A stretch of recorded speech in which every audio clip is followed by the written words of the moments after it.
안녕하세요. 민사법 플러스의 김동준 변호사입니다. 오늘은 변호사 업계 현황과 전망에 대해서 말씀드려 볼 건데요. 전에 이제 변호사의 진로, 법조인의 진로에 대해서 이 자기소개서 작성과 결부해서 말씀을 좀 드렸는데, 그때는 자기소개서 작성을 전제로 말씀드린 거기 때문에 좀 뭐 자기소개서에 너무 절망적인 내용을 쓸 필요는 없잖아요. 그래서 뭐 자기소개서 작성을 위해서 좀 필요한 부분들 위주로 말씀드렸다면, 오늘은 실제로 지금 뭐 로스쿨의 진입이나 혹은 뭐 로스쿨 다니시는 직장을 그만두고 로스쿨 입학을 고민하시는 분들, 이런 분들을 위해서 지금 현재 업계 현황은 어떻고 전망은 어떻다, 좀 그거 현실적인 측면에서 말씀드리려고 오늘은 지금 녹화를 하고 있고요.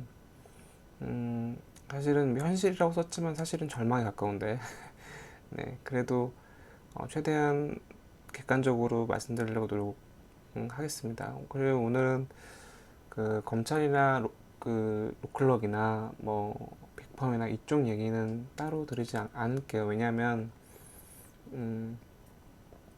사실 뭐 단계를 밟아가서 더 좋은 곳으로 갈 수 있는 것도 법조계이긴 한데, 처음 뭐 건클벽으로 시작을 하면 사실 일정 부분 수월한 것이 있는 것도 사실이거든요. 그래서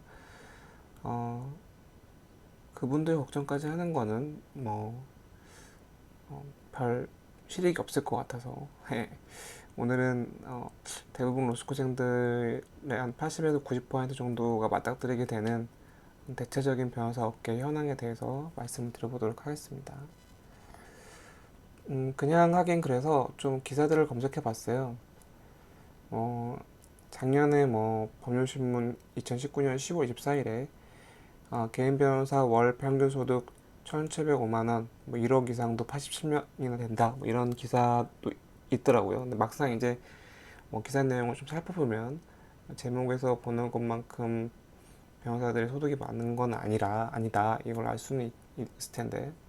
그리고 뭐 올해 기사 중에서도 올해 2020년 9월 3일 기사가 뭐 얼어붙은 취업시장 허탈한 새내기 변호사들, 뭐 이런 내용으로 올해 이제 구기들이 좀 취업이 어렵다, 이런 내용의 기사가 있습니다.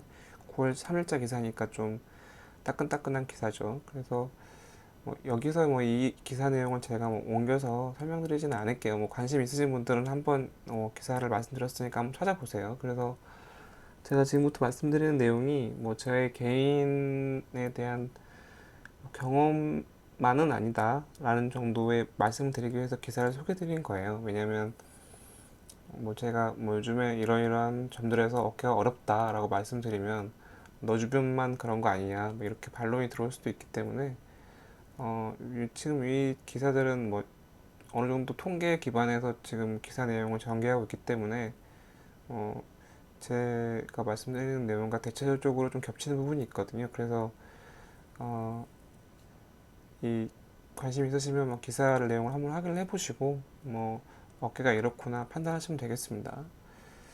그래서 제 생각에는 뭐 요 2019년 10월 24일의 통계도 좀 대충 일치하는데, 개인 사무실 지금 이 통계는 법무법인은 제외하고 개인이 이제 개인 사업자로 되어 있는 개인 사무실만 가지고 지금 통계를 낸 거거든요. 그래서 뭐 통계적으로 여러 가지 통계들이 있는데 대충 한 5분의 최소한 5분의 20% 정도는 지금 뭐 그 개인 사무실을 운영함으로써 얻는 수익이 뭐 거의 없다시피 하다, 뭐 이 정도 수준인 것 같고요. 주변의 상황을 봐도 대충 뭐 저희들은 이제 개업을 하게 되면 뭐 관례적으로 개업식이라는 걸 하거든요. 그래서 대체적으로 누가 개업을 했는지는 잘 알고 있어요. 근데 이제 2, 3년 정도 있다가 계속 뭐 대표가 개업을 해서 사무소를 운영하고 있는지 봐보면 상당수 인원들이 하는 그 사무실 접고 다시 이제 업소 생활을 하거나 아니면 공공기관이나 뭐 기타 회사의 사내부로 다시 들어가거나 이런 경우도 상당 부분 있습니다. 그래서 어, 뭐 사실 그렇게 생각할 수도 있죠. 뭐 업계 그 개업만이 그런 건 아니니까 꼭 개업 변호사 상황이 안 좋다고 변호사로서의 지위나 이런 게 큰 영향이 있느냐 이렇게 생각하실 수 있는데 일정 부분 연동할 수밖에 없어요. 그러니까 변호사로서 월급을 받는 변호사와 개업 변호사의 처우가 아, 분리돼 있다고 보기는 힘들거든요. 그래서 뭐 본인들이 그 개업을 해서 돈을 많이 벌 수 있는데 굳이 뭐 그 월급 받고 내가 여기서 일해야겠냐 이렇게 되는 상황하고 개업을 하면 망할 확률이 높은데 어, 그렇게 되면 어떻게든지 사내 변호사나 이런 걸 남으려고 할 거 아니에요. 그러면은 조금 낮은 연봉이나 뭐 나쁜 처우에도 그래도 이제 사내 변호사나 공공기관이나 이렇게 이런 데도 남아 있으려고 하는 경향이 강해지니까 개업 변호사들의 실패율이 높아진다는 건 그만큼 변호사 처우에 안 좋은 영향이 있는 거죠. 그 다음에 이제 좀 살펴봐야 될 것이 신규 변호사가 취업이 좀 어려워지고 있다. 이런 측면도 있어요. 뭐 위에 지금 2020년 9월 3일 기사에도 이제 그런 내용이 나오는데 제 주변에도 봐도 뭐 원래 이제 변호사들은 이직이 잦은 곳이기 때문에 이제 일하시던 변호사님이 나가는 경우가 되게 많거든요. 그러면 새로운 경력 변호사를 뽑거나 아니면 신규 수습 변호사를 뽑아서 수습 과정을 거쳐서 그분을 채용하는 이렇게 가야 정상인데 요즘에는 이제 주변 사무실을 보면 그냥 나가면 나간 대로 그냥 버텨보자 이렇게 가는 사무실들이 상당히 많아진 것 같아요. 그래서 체감적으로 봐도 어, 취업에 나오는 공고도 좀 줄어든 것 같고 실제 이제 2020년 9월 3일 기사 내용 중에 또 보면은 작년보다 뭐 그 신규 변호사를 뽑는 취업 공고수가 줄었다 이런 기사 내용도 있습니다. 그래서 아, 신규 변호사들 취업이 매년 어려워지는 건 뭐 거의 팩트에 가까운 것 같아요. 근데 뭐 여러 가지 견해가 있죠. 뭐 여기에 대해서 뭐 그 여러분도 아시겠지만 상당 기간 그 로스쿨에서 배출되는 법조인하고 사법연수에서 배출되는 그 법조인하고 겹치는 기간이 꽤 있었잖아요. 그래서 그 기간 동안에 좀 과다 공급된 그 여파가 아직도 지속되고 있는 것이다. 이렇게 보시는 경향도 있고, 뭐 이거는 뭐 변호사 수가 증대됨에 따른 필연적인 현상이다. 이렇게 보시는 분도 있고요. 근데 이제 개인적으로는 어, 공급 과다 기존에 있었던 공급 과다 때문에 이렇게 어렵다고 보는 건 좀 힘든 것 같아요. 왜냐면 이제 사법연수원에서 배출되는 인원이 뭐 줄어들거나 없어진 지 꽤 됐거든요. 돼서 뭐 사실 그리고 2, 3년 정도 기간 동안에 변호사 시험 합격 인원은 좀 늘었어요. 그래서 뭐 저 8기 때는 그러니까 7기 때는 1,500명이었는데 8기 때는 1,600명 수준이었고 올해 이제 9기는 1,700명 수준 뽑았죠. 그래서 전체적으로 배출되는 법조의 인원수는 제가 알기로는 계속 그 몇 년 전부터는 쭉 이렇게 일정 수준으로 유지된 걸로 제가 알고 있거든요. 그래서 어, 신규 변호사 취업이 어렵다는 그 현상에는 그 업계 자체 현황을 반영하는 요 면이 좀 더 강하다라고 보는 게 저 개인적인 견해입니다. 뭐 개인적인 견해니까요. 뭐 어쨌든 간에 이유에 불문하고 신규 변호사가 취업이 점점 어려워지고 있다. 이 자체는 사실은 뭐 누구나 인정하는 바인 것 같아요. 그리고 문제는 이제 현재 변호사 시험 합격률이 현재 수준으로 유지된다. 뭐 1,700명 수준으로 유지된다. 뭐 이렇게 생각하면은 이러한 현상이 가속화될 수밖에 없다는 거죠. 사실은 점점 변호사 수가 늘어나고 아무래도 뽑는 인원들이 늘어나게 되면 좋은 자리는 한정돼 있고 그 좋은 자리는 늘어날 가능성이 별로 없어 보이기 때문에 취업이 어려워지는 현상은 좀 더 가속될 수밖에 없다 이렇게 보입니다. 어, 사실 이제 변호사 시험 합격률 얘기를 안 할 수가 없는 게 어, 지금 현재는 1,700명 수준으로 뽑고 있는데 이게 줄어들 가능성은 거의 없죠. 사실은 뭐 줄어들어야 된다라고 보시는 분들도 있으시겠지만 뭐 저도 사실은 그런 걸 마음속으로 안 바란다면 거짓말이겠지만 지금 정권의 정책적인 성향이나 뭐 여러 가지 지금 사회적 분위기로 봐서는 이게 지금 안 늘면 다행이에요. 뭐 지금 변호사 수가 늘지 않으면 다행히 실제로 지금 3년간 계속 변호사 시험 합격률을 높이면서까지 지금 변호사 수를 늘려갔거든요. 그래서 이 올해까지 이제 봐서 이게 1,700명에서 1,800명이 되면 진짜 조금 공급 과잉이 심해질 수 있고 뭐 그나마 이제 1,700명 수준에서 쭉 간다 그러면 좀 나을 수 있는데 어쨌든 간에 현재 수준이라고 가정하더라도 이 상황이 좋아질 가능성은 개인적으로 봤을 때 높지 않다 이렇게 생각합니다. 그리고 이제 여기에 더해서 사실은 여러 가지 신문지상이나 주변의 상황을 보면 알 수 있는 게 요즘에 이제 대형 펌들 사건 수는 점점 늘어가고 이제 소규모 펌들의 처리 수는 좀 줄어드는 추세거든요. 이게 종래에는 대형 펌들이 안 하던 사건들도 그런 짜잘한 사건들도 많이 가져가는 추세고 전에 뭐 그렇게 큰 펌들이 이런 건을 할까 이런 사건들도 있었는데 요즘에는 뭐 안 가리는 추세예요. 그래서 소규모 펌들의 입지는 그만큼 줄어드는 추세다라고 볼 수 있고요. 그 다음에 이제 요즘에 뭐 여러분들도 광고도 많이 보셨을 텐데 로톡 같은 이런 플랫폼 사업이 지금 법조계에 진출하고 있죠.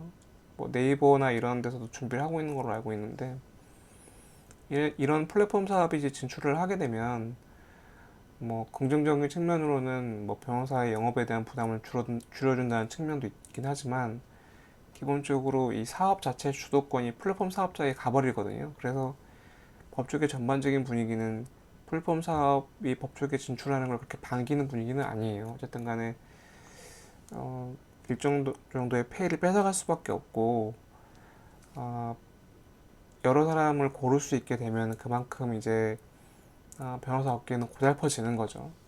그리고 이 플랫폼 사업을 하는 다른 업계에서도 봐서도 사업의 주도권이 플랫폼 사업자에게 가버리는 거는 그 구성원 입장에서는 뭐 예를 들면 배달의 민족 같은 그런 케이스 일종의 갑질을 당할 위험이 있거든요. 그래서 아, 아마 좀 저항이 거세긴 할 건데 이게 또 시대의 흐름이 플랫폼 사업을 허용해주는 이런 추세라서 이게 이 플랫폼 사업자들이 법조계에 진출하는 걸 막을 수 있을까라는 거에는 좀 회의적일 수 있어요.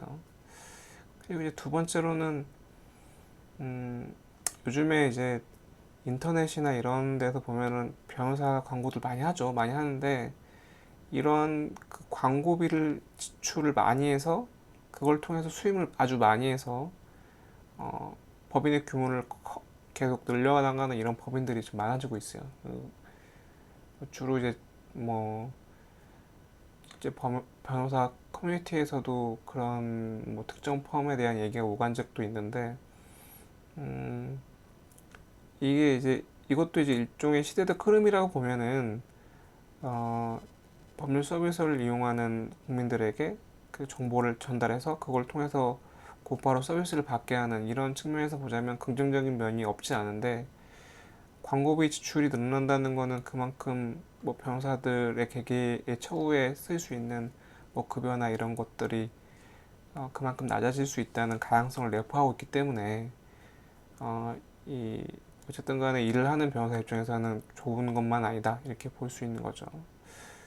뭐 그래서 이러이러한 측면들 때문에 지금 뭐 서초동이나 뭐 이런데 일반 법무법인이나 법률사무소에서는 신입 변호사의 처우가 점점 하락하고 있는 것도 사실이에요. 사실입니다. 이거는 이제 거의 뭐 주변에 뭐 같이 일하는 뭐 동기 변호사뿐만 아니라 같은 법인에 일하는 몇 년 전에 취업한 5기, 6기, 7기들도 있잖아요. 그러면 전보다 확실히 뭐 요즘에는 좀 처우가 나빠진 것 같다 이런 얘기들은 되게 많이 나오고 있거든요. 현재로는 수습은 뭐 세후로 150에서 200 사이, 신입은 뭐 세후에서 300에서 350에서 400 정도 사이라고 제가 이렇게 써놓긴 했는데 이것도 뭐 사실은 뭐 정확히 통계는 낸 건 아니에요. 그런데 이제 사실은 지금 이렇게 낮은 월급을 받고 좀 여기 중에서 좀 낮은 월급을 받고 일도 그만큼 적으면 괜찮죠. 그래도 뭐 주말 근무 안 하고 7시에 정시에 퇴근하고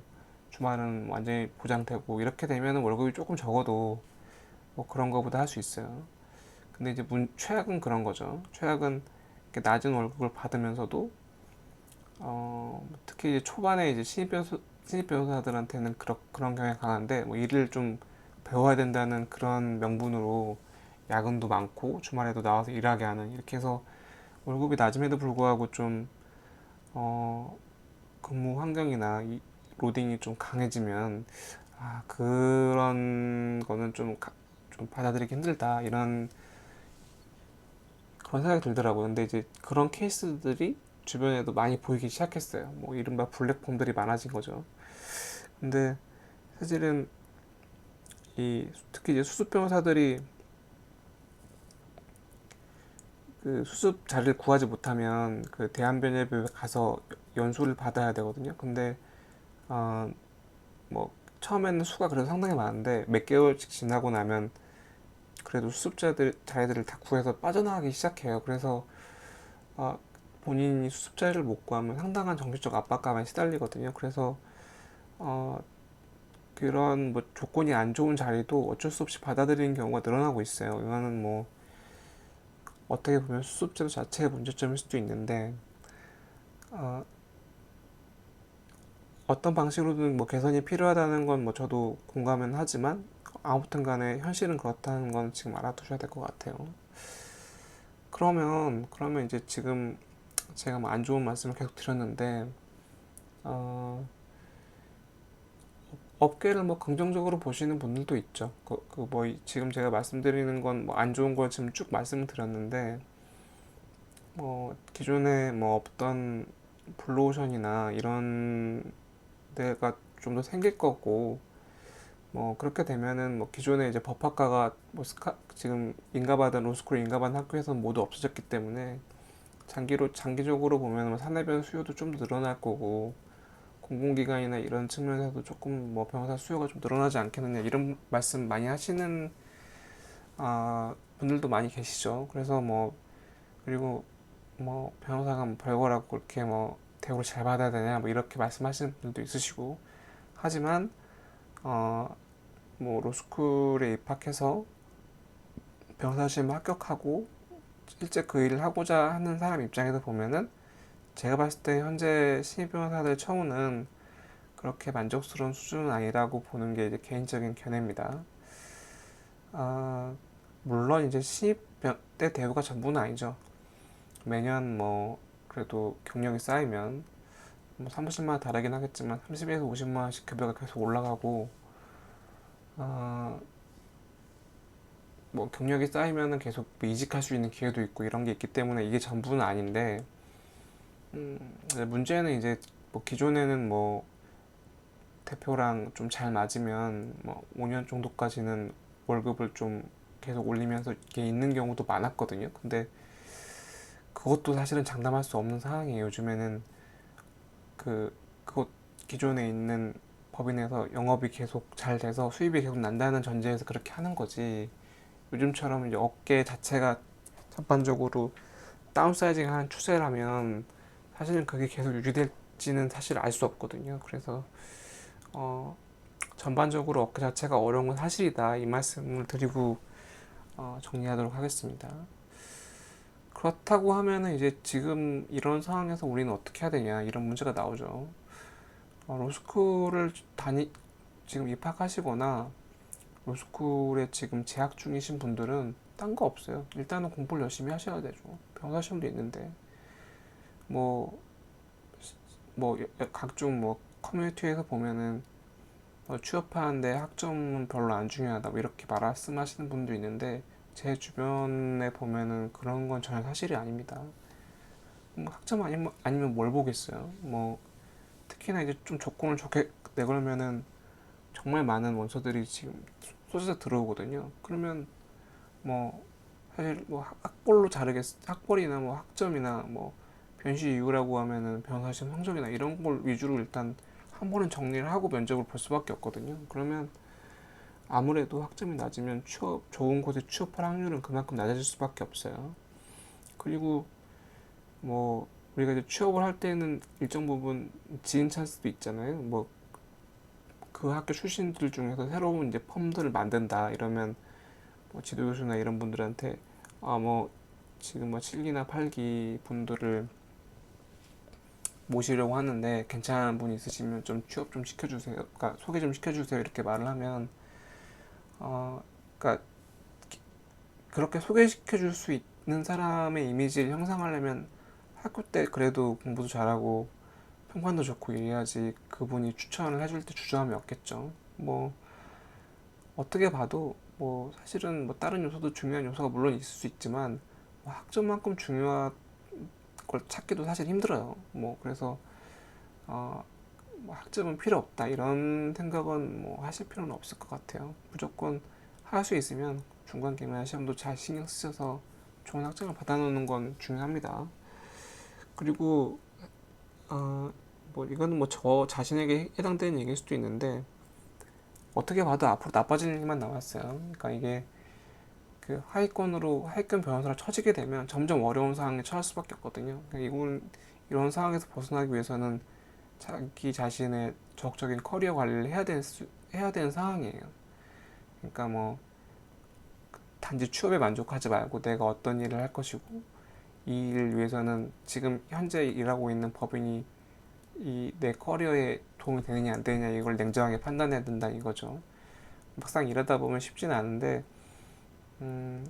제가 처리하고 있는 사건들에 대해서 지금 어느 정도 내가 배웠고 더 이상 이 법인에 배울 것이 없다 그러면 과감하게 이직하는 것도 고려 대상에 넣어야 됩니다. 지금은 그냥 아무 생각 없이 일을 하면은 잘못하면 변호사로서 좀 어려움에 처할 수도 있어요. 그래서 본인이 목표 의식을 좀 가지고 일 배운다는 생각을 가지고 조금 적극적으로 자신이 원하는 법인이나 이런 데 어플라이를 하는 게 그런 식으로 좀 적극적으로 커리어 관리를 하는 게 저는 중요하다고 생각합니다. 주변에 봐도 저도 그런 충고를 많이 받고 있고요. 그 다음에 이제 마지막으로 제가 말씀드리고 싶은 거는 이게 기본적으로 변호사라고 하는 게 종착역은 개업이거든요. 상당 부분 뭐 어쏘로 일한다고 해도 뭐 5년, 6년 나이가 좀 어리신 분들은 어쏘 하다가 뭐 사내변 하다가 이것저것 해도 뭐 한 십몇 년 정도는 그래도 남 밑에 고용이 돼서 일을 할 수 있겠는데 경우에는 이제 종착역은 개업인데 그러면 개업 같은 경우에는 사실은 본인이 사업체를 운영하는 것이거든요. 그래서 본인이 어떤 서비스를 제공할 수 있을 것인가, 남하고 얼마나 특화할 수 있을 것인가 이런 고민을 좀 해야 돼요. 그래서 요즘 세상에 변호사라는 자격증 하나로 어필하기엔 너무 어렵다. 그래서 자기가 어떤 법률 서비스를 좀 특화해서 제공할 수 있을 것인지 고민이 필요하고요. 뭐 이 부분은 저도 좀 고민하고 있는 부분이긴 한데, 음, 전통적인 영업 방식은 이제 이런 거였어요. 그 어떤 의뢰인이 어떤 경력을 거쳐서 오면 처음에 이제 개업해서 오면 그분을 정말 잘 일을 처리해 드리면 그분이 이제 뭐 다른 분에게 입소문을 내고 또 그 일을 하게 되고 또 일이 잘 처리돼서 좀 기분이 좋으신 의뢰인분들이 또 입소문을 내고 이런 식으로 이제 좀 입소문 자기 클라이언트를 를 통해서 다시 오시는 고객분들이 많은 경우가 많거든요. 그래서 근데 요즘에 그게 계속 유지될지는 사실 잘 모르겠어요. 그래서 영업 방식에 대한 좀 고민이 있어야 될 것 같아요. 요즘에 이제 블로그나 유튜브를 활용하시는 변호사님도 많고 이게 점점점 그렇게 될 확률이 높거든요. 제가 이제 지금 유튜브 방송이나 녹화나 이런 걸 뭐 계속 시도해 보는 것도 그런 취지인데 음, 영업 방식에 대한 고민은 계속 뭐 시대 흐름에 뒤처지지 않게 계속 쫓아가야지 결국에는 이제 자기가 개업을 하거나 자기 사업체를 자기 법인을 운영하게 됐을 때 그런 감각에 뒤떨어지지 않게 된다는 거죠. 그러니까 이거에 전혀 관심을 가지지 않는 상황에서 한 십수년간 법무 일만 하다가 자기 사업을 하려고 하면은 그때는 좀 늦을 수 있어요. 그때는 이제 그런 걸 잘 모르게 될 수 있어요. 요즘 세상이 워낙 많이 바뀌기 때문에 몇 년간만 정신줄을 놓고 있어도 아무것도 못 할 수가 있거든요. 그래서 그런 측면을 좀 조심하셔야 될 것 같고 마지막으로 이제 제가 또 말씀드리고 싶은 거는 사실은 이게 제가 자기소개서나 이런 거 첨삭하면서 느낀 건데 대단히 많은 분들이 변호사가 되게 안정적인 직장이라는 인식을 가지고 계시더라고요. 절대 그렇지 않습니다. 이게 사실은 제가 뭐 여러 번 기회가 있을 때마다 변호사는 유목민 같은 거다라고 말씀드렸는데, 음, 오랜 같은 곳에 오랜 시간 머무는 변호사도 물론 있을 수 있겠지만, 요즘 세상에는 그렇게 하면은 성공적인 커리어를 쌓기가 힘들거든요. 그리고 세상이 워낙 빠르게 변하고 있고 법적 수요가 또 어떻게 창출될지는 모르는 상황이기 때문에, 그리고 이제 어, 가만히 앉아서 그냥 시키는 일만 하면은 미래가 암울해진다는 건 제가 지금 계속 설명드린 것과 같아요. 그래서 적극적으로 미래에 대해서 고민하고 미래를 대비하고 이런 식으로 좀 진취적이고 적극적인 마인드로 로스쿨에 오시는 게 저는 바람직하다고 생각합니다. 이게 나는 뭐 그냥 공부 열심히 해서 변호사 시험 합격해서 그냥 뭐 큰 욕심 없이 그냥 변호사 생활 하고 싶어요 이렇게 말씀하시는 분들도, 그러니까 자기소개서에 그런 식으로 쓰시는 분도 되게 많더라고요. 근데 사실은 변호사의 현황이나 이런 상황에 비춰보면 그렇게 살기는 상당히 힘들고, 그렇게 살았다가 잘못하면 변호사 자격증만 있고 변호사 일을 못할 수도 있어요. 그래서 지금 업계 현황에 비춰보면 변호사 시험 합격 이후에 그 이후에 자기가 어떤 변호사 생활을 할 것인가, 그런 비전하고 목표의식을 분명히 하고 거기에 따른 자기개발이나 혹은 뭐 자기가 이제 개업을 할 수 있는 그런 능력이나 이런 걸 기르는데 만전을 기해야만 해야겠다, 이 말씀을 드리고 싶습니다.